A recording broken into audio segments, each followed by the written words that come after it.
Lagay ng ekonomiya, kalakalan, negosyo at iba pa. Atin ang alamin dito sa Ang Pilipinas Ngayon. Magandang araw. Narito na po ang balitang negosyo at kalakalan. Inaasahan ang 6.3% na paglago ng ekonomiya ngayong taon base sa pagtaya ng BMI, isang unit ng Fitch Solutions. Ayon kay Shi Cheng Lao, Asia Country Risk Analyst ng BMI, ito ay dulot ng pagluwag sa patakaran ng pananalapi na magbibigay ng kinakailangang suporta sa domestic demand. Bukod dito, inaasahan din ang pagbangon ng pribadong konsumo habang patuloy na bumababa ang inflation. Gayunpaman, ayon sa BMI, ang kanilang growth forecast ay nakasalalay sa hindi pagiging agresibo ni United States President-elect Donald Trump sa pagpapatupad ng kanyang mga tariff proposal. Una nang ipinangako ni Trump na magpataw ng import tariffs na hanggang 10% sa buong mundo at 60% para sa mga produktong Tsino na maaaring makaapekto sa ekonomiya ng Pilipinas bilang isa sa pangunahing trading partners ng Amerika.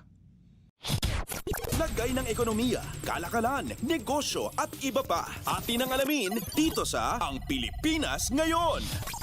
Inihayag ni Finance Secretary Ralph Recto na aabot sa 35% ang bahagi ng Local Government Units o LGUs mula sa National Tax Allotment o NTA pagsapit ng 2026.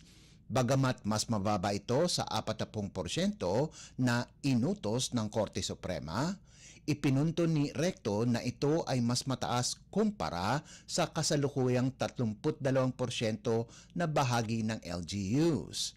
Ayon kay Recto, ang karagdagang bahagi ay resulta ng 5 taong schedule ng earmarking provision na naglalayong dahan-dahang itaas ang bahagi ng LGUs. Dagdag pa rito, matatapos ngayong taon ang bisa ng Tax Reform for Acceleration and Inclusion o TRAIN Law o Republic Act or RA 10963 na nagbigay daan sa mas simpleng sistema ng pagbubuwis. Ito rin ay nagbigay ng mas mataas na kita para sa pamahalaan na ginamit sa mga pangunahing proyekto at serbisyo. Tiniyak ni Recto na walang nasasakripisyo sa bahagi ng LGUs at nananatiling bukas at transparent ang Department of Finance o DOF sa pagsunod sa Mandanas-Garcia ruling na itinakda ng Korte Suprema. Giit ng kalihim, walang nalalamangan dito kasabay ng pagtitiyak na maayos ang kalkulasyon sa pamamahagi ng pondo para sa mga LGU. Lagay ng ekonomiya, kalakalan, negosyo at iba pa. Atin ang alamin dito sa Ang Pilipinas Ngayon. Sa paglahok ng Pilipinas sa Abu Dhabi Sustainability Week 2025 na isinagawa nitong Enero 12 hanggang 18 ay nalagdaan ang dalawang makasaysayang kasunduan upang palawakin ang mga proyekto ng renewable energy sa bansa. Dito nilagdaan ng Department of Energy o DOE at Board of Investments o BOI ng Pilipinas ang kasunduan kasama ang Masdar ng Abu Dhabi na naglalayong magtayo ng hanggang 10 gigawatts na renewable energy capacity sa bansa sa susunod na dekada. Ang investment na aabot sa 15 bilyong dolyar ay tututok sa solar, wind at battery storage systems.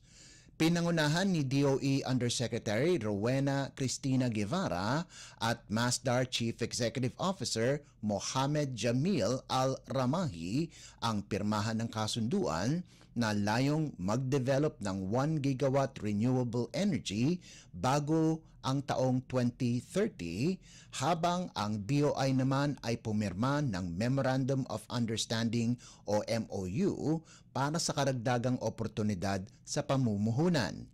Ayon kay Philippine Ambassador Alfonso Ver, isang mahalagang hakbang ito sa pagtibay ng relasyon ng Pilipinas at United Arab Emirates o UAE na makatutulong sa sustainable development at ekonomiya ng bansa.